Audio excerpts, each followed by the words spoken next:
68%, can you believe that? Absolutely such a high number. Now, we have domestic bins. We have our bins for our garden waste, for our cardboard, glass, and for general waste. But what do we do with our tech? Well, according to the Royal Society of Chemistry, almost half of us hoard up to 5 unused devices. I thought that cannot be true. 40 million unused gadgets, apparently, there are in our homes. So I thought, I'll have a look around my house and see what I can find. And I was shocked. Okay, so a games console that my husband's been hoarding, that he doesn't have time to play because we have a toddler. And we have an iPad that is in good condition. It is usable, but we just don't use it because we have other gadgets. And this laptop as well that we just don't get around to using. There's also a toaster that for some reason I just haven't thrown away, even though it doesn't work. Now, we all have a drawer full of this, don't we? A drawer or a basket or a bag full of cables that we just don't know what they're for, but we daren't throw them out in case we need them one day. What can we do with all of this stuff? Well, we can give them away. We could pay them forward. You could give them to your parents. Maybe they aren't that bothered about having the best devices, but do remember when you're explaining how to use them to your parents, be patient. Like my mum keeps reminding me, I taught you how to use a spoon. Now you can donate them, and that's a really good idea. That's so that the iPad and the laptop that we have here, that's probably what we'll do. You can donate them. You can even donate tech at food banks now. And if you think about during the pandemic, we saw a huge digital divide. There were so many children who were unable to do their schoolwork because they didn't have the digital devices. That's really at the forefront of concern now. You could also sell it, fix it up, and make a few quid.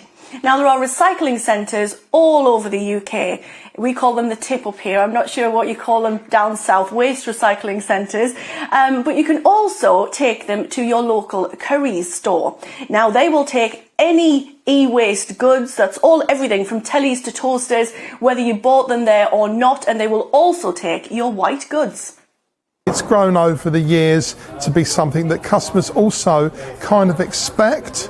So, and quite rightly so, that they can, you know, we don't want these things ideally ending up in the landfill, do we? So we like the thought of that they can bring that in and we get some mileage out of it, really. It's not just the people that can afford to kind of buy it and come in our stores, but it's also those people that might otherwise struggle to have access to tech. So donating through, for example, the Reuse Network really helps with that. And yeah, it feels really good.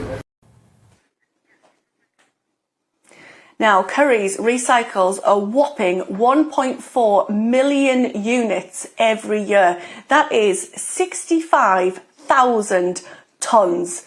Now, we are expected to know what to do, but we don't. But we do have the ability to pass it on now. Like, companies are under more pressure to, more than ever before, to be seen to be doing something to tackle the environmental issues. And that's why initiatives like this are so visible now. The public wants reassurance that something is being done, that £1 million companies are playing their part. Now, Currys says that there's minimal revenue that comes in from recycling, and that is re-pushed back into the supply chain.